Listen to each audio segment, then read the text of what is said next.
होता है stress test, non stress test. क्या नॉन स्ट्रेस टेस्ट में कोई स्ट्रेस आएगा, क्या कॉन्ट्रैक्शन आएगा? नहीं। तो यहाँ सिर्फ क्या देखने को मिलता है, मूवमेंट देखने को मिलते हैं। याद रखिएगा, यहाँ सिर्फ क्या देखने को मिलते हैं, मूवमेंट देखने को मिलते हैं। वेरी इंपॉर्टेंट चीज है, यहाँ आपको सिर्फ क्या देखने को मिलते हैं, मूवमेंट देखने को मिलते हैं। मूवमेंट वाली चीज पे फोकस किया जाता है। अगर अपन इस चीज को लेकर के आगे की तरफ बढ़े तो इसमें क्या होता है कि जब बच्चा मां के पेट में घूमेगा उस टाइम बच्चे के धड़कन में परिवर्तन आएगा। तो इधर अपन लिख सकते हैं मूवमेंट और इधर लिख सकते हैं बच्चे की हार्ट रेट। तो जैसे ही बच्चा घूमेगा, ये बच्चा घुमा, ये बच्चा घुमा, ये बच्चा घुमा, ये बच्चा घुमा, तो जब जब बच्चा घूमेगा तब हार्ट रेट बढ़ेगी, तब तक बच्चे की धड़कन क्या हो जाएगी, बढ़ जाएगी। वेरी इंपॉर्टेंट चीज है सर, ये धड़कन कितनी बढ़ जाती है? तो ध्यान रखिएगा, मूवमेंट के दौरान ये धड़कन बच्चे की देखने को मिलती है प्लस 15 बीट पर मिनट। अरे प्लस 15 बीट पर मिनट बढ़ जाती है कितने सेकंड के लिए? प्लस 15 सेकंड के लिए बढ़ जाती है। ध्यान रखिएगा, कहां से बढ़ती है? From base line. अरे कहां से बढ़ जाती है? फ्रॉम बेस लाइन से। वेरी इंपॉर्टेंट चीज है, मरीज की बेस लाइन से इतनी धड़कन बढ़ जाएगी। और ये ऐसा कब होता है? तो ध्यान रखिएगा 2 टाइम, अरे 2 टाइम इन 20 मिनट। ध्यान रखिएगा 20 मिनट में ऐसा स्लोट 2 बार देखने को मिलता है। क्या ये कोई गंभीर चीज है? नहीं सर, बच्चा घूमेगा और धड़कन बढ़ेगी, ये तो नॉर्मल फाइंडिंग है भाई। बच्चा घूमेगा और धड़कन बढ़ेगी तो ये तो नॉर्मल फाइंडिंग है, तो लिख लीजिएगा ये तो नॉर्मल है। अब इसके रिजल्ट क्या देखने को मिलते हैं? चलो अपन रिजल्ट के रूप में लिखते हैं।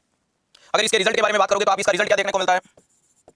रिजल्ट अगर ये बच्चा घूम जाता है तो इसे अपन बोलते हैं रिएक्टिव। जो रिएक्टिव होता है वो नॉर्मल होता है और जो नॉर्मल होता है वो हेल्दी होता है। ध्यान रखिएगा, अगर बच्चा नहीं घूमेगा तो कहलाएगा नॉन रिएक्टिव, और जो नॉन रिएक्टिव होता है वो एबनॉर्मल होता है, और जो एबनॉर्मल होता है वो अनहेल्दी होता है। जो रिएक्टिव होता है वही रीअश्योरिंग होता है। तो ये आपका नॉन रीअश्योरिंग भी हो गया, ये क्या हो गया? रीअश्योरिंग। तो ये 4 रिजल्ट देखने को मिलते हैं, ध्यान से सुनिएगा। अगर भाई बच्चा ने जैसी उम्मीद थी वैसा घूम गया, 15 बीट बढ़ी, 15 सेकंड के लिए बढ़ी और 20 मिनट में 2 बार बढ़ी, मतलब ये बच्चा रीअश्योरिंग आराम से घूम रहा है, रिएक्टिव है, नॉर्मल हेल्दी है। और नॉर्मल हेल्दी होता है, ऐसे रिजल्ट को अपन सिर्फ क्या करते हैं? डॉक्यूमेंटेशन किया जाता है। इसे क्या किया जाता है? डॉक्यूमेंटेशन किया जाता है। और मां यानी जच्चा और बच्चा दोनों स्वस्थ है, कोई घबराने की आवश्यकता नहीं है। वहीं पे प्यारे दोस्तों, अगर बच्चा ढंग से नहीं रिएक्ट करे, अरे बच्चा ढंग से नहीं घूमे, बच्चा एबनॉर्मल या अनहेल्दी होता है, उस कंडीशन के लिए क्या देखने को मिलता है? अरे उस कंडीशन के लिए आपने को क्या करना पड़ेगा? Go for CST. जब जांच नेगेटिव आ चुकी है, जब जांच एबनॉर्मल आ चुकी है, तो आपको एक दूसरी जांच की तरफ कदम बढ़ाने पड़ते हैं, दैट इज कॉल्ड सीएसटी। तो अगली जांच देखने को मिलती है जिसे अपन बोलेंगे सीएसटी। सीएसटी का मतलब क्या देखने को मिलता है? तो वेरी इंपॉर्टेंट चीज है कॉन्ट्रैक्शन। सीएसटी का मतलब होता है कॉन्ट्रैक्शन स्ट्रेस टेस्ट। सीएसटी का मतलब क्या होता है? कॉन्ट्रैक्शन स्ट्रेस टेस्ट, यानी बच्चे में कॉन्ट्रैक्शन। अब हकीकत में बच्चे में कॉन्ट्रैक्शन आ रहे हैं तो अच्छी बात है, नहीं आ रहे हैं तो ऑक्सीटोसिन या फ्लेक्सन रिफ्लेक्स से डाउनलोड कराओ। बिना कॉन्ट्रैक्शन के सीएसटी नाम की जांच नहीं होती है। वेरी इंपॉर्टेंट चीज है, अगर उस टाइम में कॉन्ट्रैक्शन आ रहे हैं बेस्ट, अगर नहीं आ रहे हैं तो ऑक्सीटोसिन का लोड लगा के कॉन्ट्रैक्शन लाओ। और या फिर क्या करो? फ्लेक्सन रिफ्लेक्स लगा करके करो। अरे ब्रेस्ट के निपल को स्टिमुलेशन करो, फीमेल के अरे एक्सटर्नल जेनिटल ऑर्गन को स्टिमुलेट करके उसमें कॉन्ट्रैक्शन लाओ, उसके बाद सीएसटी कराते हैं पहली। अब ध्यान रखिएगा, जो एनएसटी होती है इस प्रकार की जांच को अपन बोल लेते हैं एक्सीलरेशन। एसएएस या एनएसटी की जांच का दूसरा नाम क्या देखने को मिलता है? एक्सीलरेशन। वेरी इंपॉर्टेंट चीज है, इस जांच का नाम होता है एक्सीलरेशन। वहीं पे अगर इस प्रकार की जो जांचें करोगे उसे बोला जाता है डिसेलरेशन।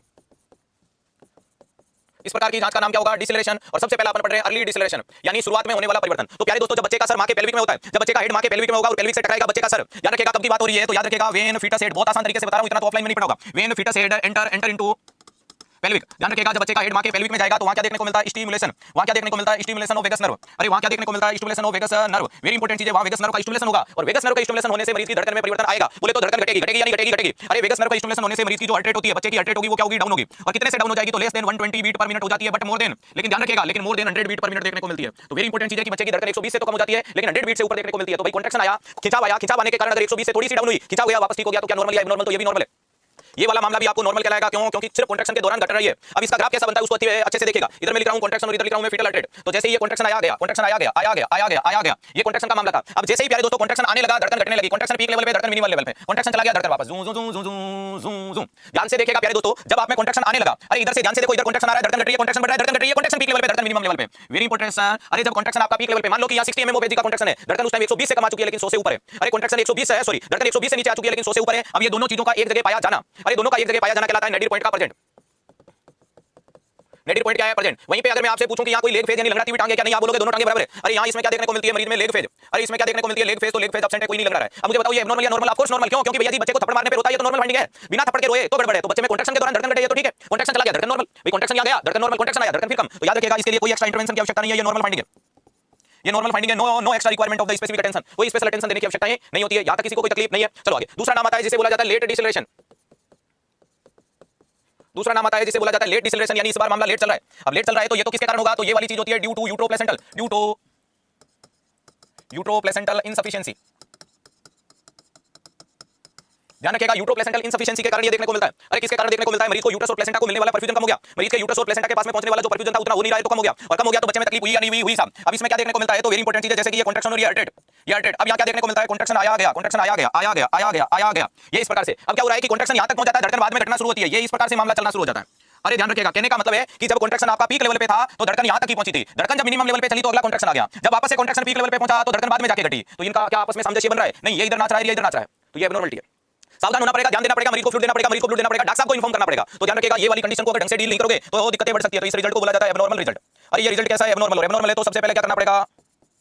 अरे inform to HCP, health care provider को इन्फॉर्म करना पड़ेगा। और वो इसको क्या लगाएंगे? आईवीएफ लगाएंगे, आईवी फ्लूइड, इंट्रावीनस फ्लूइड लगाएंगे और इसको ब्लड लगाएंगे, यानी इसके परफ्यूजन को मेंटेन करेंगे। अब मैं आपसे पूछूं कि क्या नेडिर पॉइंट बना? तो आप बोलोगे नहीं बना। अरे क्या दोनों पॉइंट एक जगह बने? नहीं बने। तो आप बोलोगे नेडिर पॉइंट क्या है? एब्सेंट। लेकिन क्या टांग लगा रही है? जी हां, ऑफ कोर्स लगा रही है। टांग यहां होनी चाहिए, नहीं है तो इसे बोलेंगे lag phase present.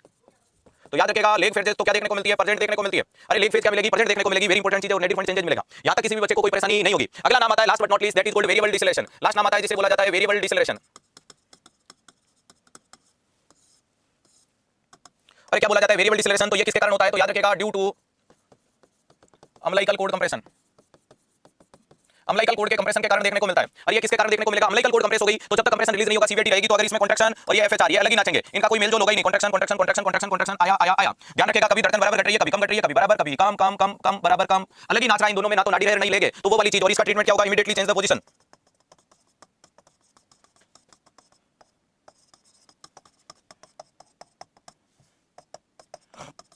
Immediately change the position. और पोजीशन कौन सी देनी चाहिए, लेफ्ट लेटरल पोजीशन देनी चाहिए। और पोजीशन कौन सी देनी चाहिए, तो ध्यान रखिएगा लेफ्ट लेटरल पोजीशन दी जाती है। लेफ्ट लेटरल क्योंकि मैक्सिमम पोर्शन है प्रेगनेंसी के वो राइट साइड में, तो कौन सी पोजीशन देंगे, लेफ्ट लेटरल पोजीशन दी जाती है। तो कुल मिलाकर के ये तीनों चीजें क्लियर हुई या नहीं हुई। अब इसका रिजल्ट जो एनएसटी का लिख लिया, अब सीएसटी का रिजल्ट कैसा आता है, तो सीएसटी का रिजल्ट आता है जैसे कि भैया जी रिएक्टिव, रीएश्योरिंग, नॉर्मल, नेगेटिव, ध्यान रखिएगा। वहीं पे non reassuring, non reactive, abnormal, positive.